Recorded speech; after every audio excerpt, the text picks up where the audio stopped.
내일이 6월 25일입니다. 6월 25일은 이 땅에 68년 전에 전쟁이 시작된 날입니다. 우리나라는 생각해 보면은 참 불행한 점이 많이 있습니다. 우리나라는 지금까지 지내오면서 좋은 이웃 나라가 잘 없었습니다.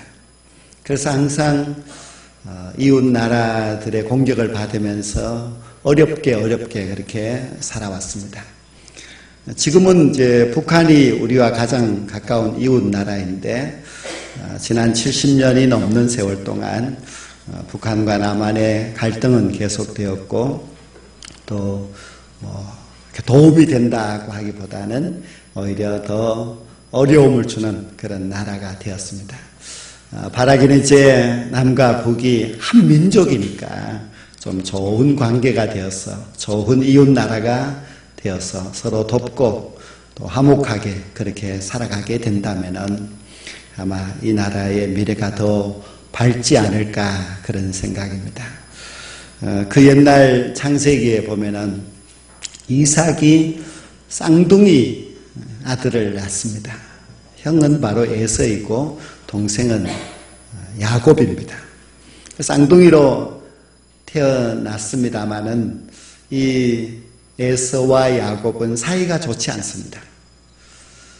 두 형제가 사이가 좋지 않았을 뿐만 아니라 이제 에서의 후손들과 야곱의 후손들도 서로 사이가 좋지 않았습니다. 그래서 이스라엘 백성들이 애굽에서 종살이를 오랫동안 하다가 해방이 되어서 가나안 땅을 향해서 갈 때에 그 에서의 후손인 에돔 족속들이 사는 땅을 좀 지나가자고 했지만은 허락하지 않습니다. 우리 땅으로 들어오지 못하도록 막았습니다. 그렇게 사이가 좋지 않습니다.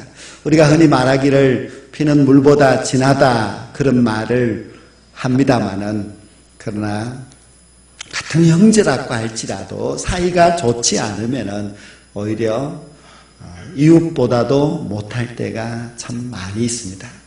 우리 인생을 살아가는 데 있어서 행복하게 하는 많은 조건들이 있지만은 그 가운데서 특히 중요한 것은 바로 다른 사람과의 관계가 중요합니다. 관계가 좋으면은 우리 인생이 행복할 수가 있는데 관계가 좋지 않으면은 행복이 많이 깨어집니다. 나라와 나라와의 관계도 좋아야만 합니다. 그래야만 이웃 나라와의 화평한 관계가 그 나라를 행복하게 하죠.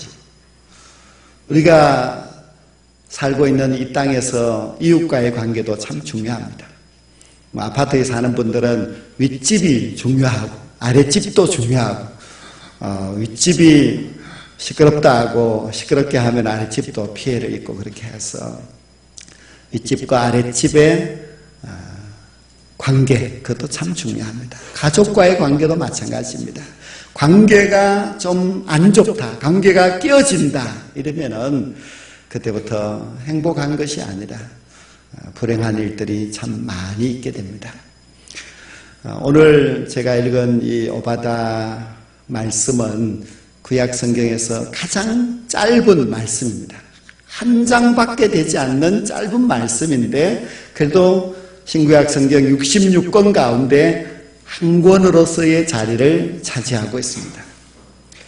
흔히 이 말씀을 가지고 또 별로 설교도 하지 않기 때문에 이 오바다라는 말씀이 성경에 있는가 싶을 정도로 별로 귀하게 여기지 않는 말씀입니다만은 그러나 하나님께서 이 오바다서를 성경에 넣어주신 것은 하나님의 귀한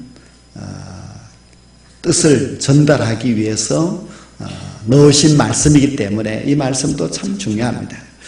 이 오바다서의 내용이 무엇인가 하면은 바로 에서의 후손인 에돔 족속을 향하여서 야곱의 후손이 되는 이 오바다가 선자가 예언을 하는 말씀인데요.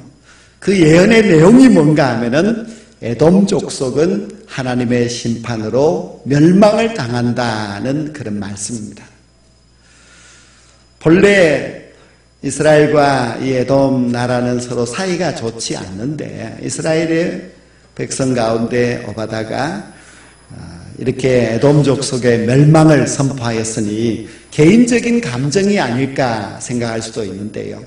그런데 오바다는 1절에 보면 우리가 여호와께로 말미암아 소식을 들었나니 하는 말씀으로 이것은 자기의 개인의 생각이 아니라 하나님이 자기에게 주신 말씀이다. 자기가 하나님의 말씀을 지금 대언하여서 전하는 것인데 에돔 족속은 반드시 하나님이 심판하셔서 멸망하게 된다는 말씀입니다. 그 왜 에돔 족속이 멸망을 당할까? 하나님께서 에돔 족속을 왜 미워하실까? 에서의 후손이니까 하나님이 그냥 미워하시는 걸까? 그렇지는 않습니다. 우리가 창세기에 보면 하나님께서는 에서도 얼마나 사랑하시는지 모릅니다. 에서의 후손 에돔 족속도 하나님은 사랑하십니다. 하나님께서 그냥 괜히 미워서 심판하시는 법은 없습니다. 하나님은 반드시 이유가 있기 때문에 심판하시는데 그 심판하시는 속에는 이스라엘도 포함되어 있습니다. 이스라엘이기 때문에 심판을 하지 않고 에돔 족속이기 때문에 심판하시는 것이 아니라 이유가 있다는 겁니다. 도대체 에돔 족속이 하나님의 심판으로 멸망을 받을 수밖에 없는 그 이유가 무엇인가 하면은 교만입니다. 교만이 바로 에돔이라고 하는 한 나라가 멸망하게 되는 원인이 되었습니다. 우리 인간이 짓는 많은 죄악 가운데서 이 교만이라고 하는 죄는 참 무서운 죄입니다. 교만은 우리 인생을 파멸시킵니다. 본래 천사가 하나님의 나라에서 하나님께 시중을 듭니다. 천사들은 참 복을 받은 자들이지요. 그런데 그 천사 가운데서 자기의 자리를 지키지 아니하고 하나님의 자리를 넘보며 대적하는 천사가 있었습니다. 교만했기 때문에 그는 하나님을 대적하다가 하나님의 심판을 받고 쫓겨났습니다. 그것이 바로 사탄입니다. 사탄은 교만한 자의 앞잡이입니다. 근데 그 사탄이 하나님이 에덴 동산을 만들고 인간을 창조하시고 에덴 동산에서 행복하게 살게 하는 것을 보고 배가 아파서 견딜 수가 없어서 사탄이 이제 뱀을 통하여서 하와를 유혹합니다. 근데 그 하와를 유혹하는 말을 보면은 너가 선악과를 따먹으면 하나님과 같이 된다. 그렇게 유혹합니다. 그 끊임없는 유혹에 하와가 넘어가게 됩니다. 하와의 마음속에 하나님과 같이 된다고 하는 그 어리석은 교만한 마음으로 인하여서 결국 죄를 범하고 죄를 지은 아담과 하와는 에덴 동산에서 추방되고 하나님의 심판을 받게 됩니다. 이처럼 교만이라고 하는 죄는 우리의 육신을 파멸시킬 뿐만 아니라 우리의 영혼도 파멸시킵니다. 우리는 교만을 참 두려운 죄로 알아야만 합니다. 에돔 족속은 세일산이라고 하는 높은 그 고지에 살고 있습니다. 근데 이 세일산은 아주 천년 요새입니다. 그래서 그 높은 곳에 천년 요새에 살고 있는 에돔 족속은 적들이 쳐들어와도 걱정이 없습니다. 얼마든지 막아낼 수 있고 이길 수가 있는 그런 나라가 바로 에돔 나라입니다. 그런데 이렇게 천년 요새로서 또 막강한 군사력을 가지고 있는 에돔 족속은 교만하게 되었습니다. 그래서 그 군사적인 힘을 뽐내고 자랑하고 주변 나라들을 공격하고 이스라엘도 공격하고 아주 주변 나라들을 힘들게 하고 하였습니다. 군사력은 얼마든지 자랑할 만한 것이 되죠. 우리가 세상에서 살면서 좀 힘이 있으면 사람들은 자꾸 교만해지려고 합니다. 그런데 다윗도 군사의 힘으로 인하여서 교만해진 적이 있습니다. 다윗의 그 통치 만렵에 과연 나의 군대가 얼마나 될까 궁금해서 조사하게 합니다.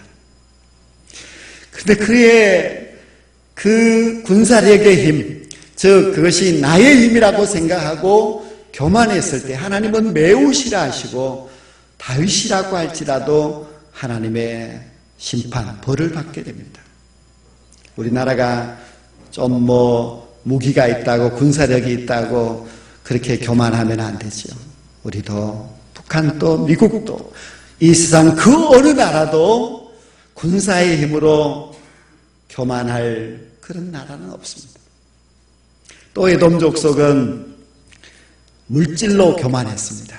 그들이 군사력이 있고 좀 힘이 있고 다른 나라를 쳐서 빼앗고 하니까 상당히 좀 물질이 있는 그런 나라가 되었습니다. 그 사람들은 이 물질이 있으면은 왠지 모르게 교만해지게 됩니다. 그 물질로 뭐든지 해결할 수 있으니까 사람들의 마음이 교만해지는 것이죠. 참 물질로 교만하다고 하는 것은 얼마나 어리석은지 모릅니다. 저는 20년 전에 중국을 이제 처음 가봤습니다. 그때는 이제 한국과 중국이 수교가 되고 이제 좀 시간이 지났을 때인데요. 그때 선교사님이 저에게 이런 이야기를 했습니다.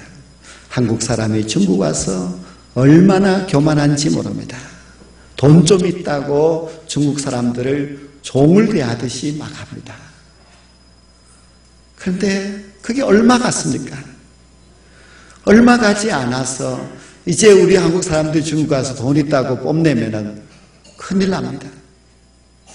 사람이 돈 좀 있다고 교만한 것, 그것은 참 어리석은 교만입니다. 그런데 에돔 족속이 바로 그렇게 물질의 교만이 있는 자였습니다. 또 에돔 족속은 명예로 인하여서 교만한 민족이었습니다. 오늘 이 말씀에도 보면은 에돔 족속은 독수리처럼 높이 오르고 별 사이에 거하는 자신들이라고 했습니다. 독수리처럼 높이 올라가 별 사이에 거하는, 그렇게 자기들은 굉장히 세상 모든 사람들에게 우러러 봄을 당하는 존재라고 생각한 것이죠. 사람은 또 명예가 있으면 교만해질 수가 있습니다. 남들이 가지지 않는 그런 명예를 가졌기 때문에 뽐내고 싶고 그 힘으로 뭔가 자랑하고 힘을 쓰려고 그렇게 합니다. 근데 그 명예, 그것은 아무것도 아닙니다. 사실 우리가 명예를 가졌다고 하지만 하나님께서 그 명예를 빼앗아 버리면은 그 명예는 먼지만도 못합니다. 옛날에 사울이라는 왕이 있었죠. 그것도 보통 사람이었는데 이스라엘의 초대 왕이 되었습니다. 왕이 되고 나니까 왕이라는 그 이름이 그를 교만하게 합니다. 자기를 기름 부어 왕으로 세워주었던 사무엘 선지자도 우습게 여깁니다. 말을 듣지 않습니다. 결국 그의 명예 왕이라고 하는 그 명예의 교만이 사울을 망하게 합니다. 그래서 그의 그 교만이 결국 그의 인생을 비참하게 만들고 만 것입니다. 천년 요새 에돔 족속 그 산 위의 요새에서 살면서, 그리고 독수리와 같이 높은 그런 위치, 하늘의 별 사이에 있는 것처럼 대단한 그런 명예를 가지고 있는 에돔 족속. 그러나 하나님께서 그들을 땅바닥으로 끌어내리셨습니다. 독수리처럼 높이 오르며 별 사이에 있던 에돔 족속이지만 하나님이 내가 거기서 너를 끌어내리리라 하셨습니다.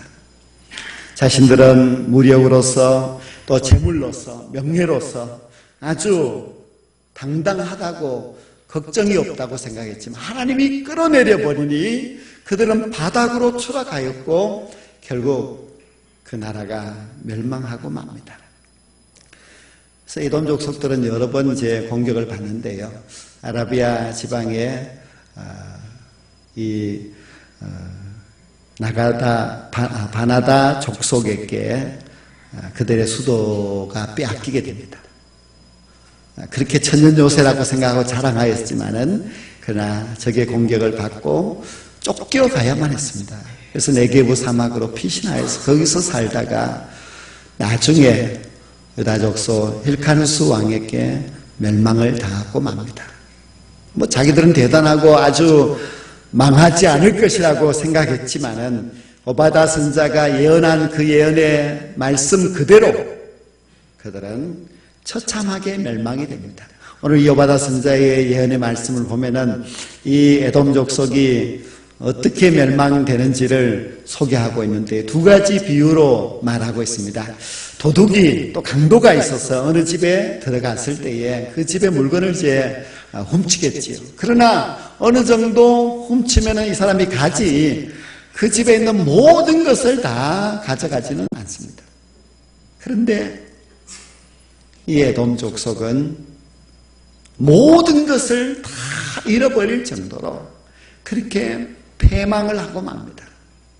또 한 가지 비유는 포도원이 있으면 포도를 따는 사람이 포도를 따다가 어느 정도는 남겨놓는데 그런데 어찌된 일인지 이 에돔 족속을 멸망시킨 나라들은 에돔 족속의 모든 것을 다 멸망시킵니다. 그래서 오늘 본문 5절 하반절 6절 하반절에 보면은 네가 어찌 그리 망하였는고 어찌 그리 빼앗겼는고 그렇게 말씀하고 있습니다. 에돔을 이렇게 철저하게 패망시킨 자들이 누구인가 보았더니 7절 말씀에 보면은 너와 약조한 모든 자들이고 또 너와 화목하던 자들이라고 했습니다. 한때 동맹을 맺고 사이가 너무너무 좋았던 주변 나라들이 에돔을 배신하였고 에돔이 멸망될 때에 그들이 도와주지를 않았습니다. 우리가 인간도 나라도 믿을 수는 없습니다. 아무리 좋은 관계, 좋은 사이라고 할지라도 자기의 이익을 따라서 사람은 바뀔 수 있고 나라도 바뀔 수가 있습니다. 우리가 지금 어느 나라를 절대적으로 신뢰하고 믿을 수 있다고 할 수 있는 그런 나라가 어디에 있겠습니까? 그 옛날 이삭이 두 아들을 낳았습니다. 맏아들이 에서였습니다. 에서가 출생할 때 그런 축복으로 이 땅에 태어났습니다. 에서는 참 영광스러운 자녀입니다. 왜냐하면 이스라엘 민족의 조상인 아브라함의 손자, 첫 손자이기 때문입니다. 에서는 굉장히 성격도 좋고 아주 용감무상하고 진취적이고 해서 아버지의 사랑을 독차지합니다. 그러나 이 에서가 아버지의 축복을 받을 뻔하였는데 결국 동생 야곱에게 장자의 축복을 빼앗기면서부터 그의 인생이 잘못되기 시작을 합니다. 그리고 에서의 후손 에돔 족속들은 결국 가나안 땅에서 떠나서 저 세일산 근처에서 가서 살게 됩니다. 그리고 이 오바다서 말씀을 통해서 볼 때는 결국 이 에서와 에서의 후손들은 그 결말이 좋지 않다는 것을 보여주고 있습니다. 왜 이렇게 되었을까? 왜 굉장한 기대와 축복 속에 태어났던 에서와 그리고 에서의 후손들이 이렇게 되었는가? 물론 그 원인은 그들의 교만 때문입니다. 그런데 오늘 말씀 본문 7절 마지막에 보면은 다른 비밀이 하나 더 있는데요. 그것은 바로 내 마음에 지각이 없음이로다고 했습니다. 마음에 지각이 없다는 겁니다. 마음에 지각이 없어서 이들이 망하게 된다. 그런 뜻인데 마음에 지각이 없다. 마음에 깨달음과 지혜가 없다는 것입니다. 그들이 마음에 그런 지혜가 없기 때문에 도무지 잘 판단하지 못하고 교만합니다. 자기들이 지금 어떤 입장인지도 모르고 대단한 줄 알고 교만하고 자랑하고 하였습니다. 이 세상에서 망하는 나라, 심판을 받는 사람들의 모든 문제는 마음에 지각이 없기 때문입니다. 자기 자신을 돌아보고 살피는 그런 지혜가 그에게 없다는 것입니다. 그래서 지혜가 없기 때문에 생각이 바르지를 못하고 생각이 바르지 못하기 때문에 자기가 최고인 양 교만하게 살아가는데 그 교만이 결국 자기를 망하게 합니다. 힘이 좀 있다고 에돔 족속들은 큰 소리를 쳤습니다. 그리고 물질이 있다고 또 명예가 있다고 자신이 최고인 척 교만했습니다. 교만은 정말 안 좋은 죄입니다. 왜냐하면 하나님은 교만한 자를 싫어하시기 때문입니다. 우리가 성경 창세기부터 요한계시록까지 봐도 교만한 자가 잘된 사람은 한 명도 없습니다. 왜냐하면 하나님이 교만한 자를 싫어하시고 교만한 자를 심판하시기 때문에 교만해서 잘될 수는 없습니다. 구약의 한 성경인 이어받아서 너무나 짧은 말씀이지만 우리가 이 말씀에 주목해야 하는 것은 이 말씀 속에 하나님이 우리 인류에게 주는 귀중한 진리가 담겨 있습니다. 하나님이 주시는 그 진리가 무엇인가 하면은 좀 생각을 하고 살아라. 너희들이 왜 그렇게 지각이 없느냐?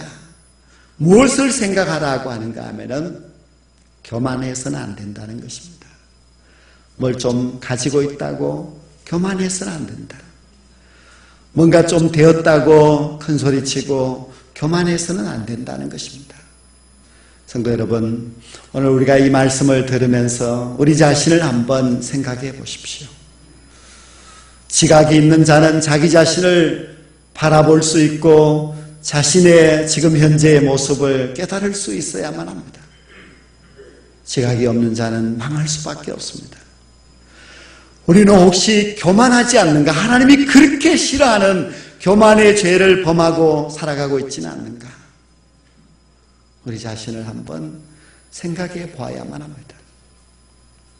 우리에게 있어서 최고의 교만은 신앙생활을 대충 하는 것입니다. 신앙을 대충 한다는 것은 하나님을 아주 우습게 생각하는 것입니다. 하나님께서 대충 내가 믿어도 다 알아서 잘 해주시겠지. 그렇게 생각하는 사람들이 교만한 사람들입니다. 여러분들도 보면은 천국에 갈 사람과 지옥에 갈 사람이 보이지 않습니까? 근데 지옥에 갈 것을 뻔히 보면서도 그거를 깨닫지 못하고 지각이 없어서 그 길로 계속 가지만은 뭐 어떻게 되겠지, 어떻게 되는 것이 아닙니다. 우리가 하나님을 경외하는 것은 진실해야 되고 하나님을 경외할 때는 간절해야 됩니다. 우리가 새벽기도 나오시는 분들을 보면은요, 참 저분들은 저렇게 기도를 하지 않아도 될 정도로 뭐 부족함이 없을 것 같은데 그런데도 교회 와서 주여 주여 부르시면서 기도합니다. 그런 사람을 가리켜서 겸손한 신자라고 합니다. 내 힘으로 모든 것을 할 수 있다고 생각하고 하나님을 의지하지도 아니하고 하나님 앞에 진실하지도 아니하고 그냥 대충 신앙생활하는 것, 그것은 하나님 앞에서 우리가 얼마나 교만한 일인지 모릅니다. 우리가 좀 세상적인 힘을 가졌고 또 열심히 노력하여서 돈도 벌었고 그러다 보니까 세상이 나에게 주는 그런 명예가 있다고 하더라도 교만해서는 안 됩니다. 여러분, 그 모든 것이 하나님이 여러분에게 잠시 맡겨놓으신 것이지 그것이 내가 노력해서 얻은 것이고 내가 주인이라고 생각하면은 그것은 교만한 일입니다. 우리는 청지기에 불과합니다. 내가 가지고 있는 이 물질, 내가 살고 있는 집이든지 재산이든 이 모든 것도 하나님이 나에게 잠시 맡겨놓은 것이므로 우리가 청지기 정신을 가져야 됩니다. 청지기는 종이기 때문에 교만하지 않습니다. 그러나 그것이 내가 주인이라고 생각하고 이건 내 거야, 내가 했어. 그리고 알아줘. 이렇게 생각하면은 교만합니다. 그리고 우리는 우리의 말과 행동으로 교만해서는 안 됩니다. 나는 그냥 하는 거야. 내 말에는 아무 의미가 없고 아무 뼈가 없어. 그렇게 할지 모르지만 그러나 그 말은 교만으로 나온 말이고 그 행동은 교만하기 때문에 그런 행동이 나오는 것입니다. 교만은 하나님과 우리와의 관계를 끊어버립니다. 교만은 나와 이웃과의 관계를 끊어버립니다. 그래서 교만은 이 땅에 살 때에 에돔 족속과 같이 그렇게 비참하게 되게 하는 원인, 죄가 됩니다. 우리는 모든 사람들과 더불어 화평하고 사람들과 아름다운 관계를 유지하고 행복하게 살아가려면 겸손해야 됩니다. 내 자신이 낮아져서 겸손하게 되면은 사람들도 우리를 인정할 뿐 아니라 하나님께서도 우리를 인정해 주십니다. 하나님은 이 오바다서 이 말씀을 통하여서 인생은 바로 겸손해야 되고 그 겸손이 바로 관계를 행복하게 하는 요인이 되고 그 겸손이 곧 구원의 백성이 될 수 있는 길이라는 것을 가르쳐주고 있습니다. 하나님의 뜻을 깨닫고 하나님의 그 뜻을 따라서 우리의 생각이 바뀌어져서 정말 겸손한 자로서 살아가게 될 때에 하나님께서는 우리에게 반드시 행복을 주실 것입니다. 그 행복을 우리가 누리면서 살아갈 수 있도록 하나님이 반드시 우리에게 복을 주실 것입니다. 겸손한 신앙인이 되셔서 하나님과의 관계, 또 모든 이웃과의 관계를 아름답고 행복하게 하며 살아갈 수 있는 우리 모두가 될 수 있기를 간절히 원합니다. 기도드리겠습니다.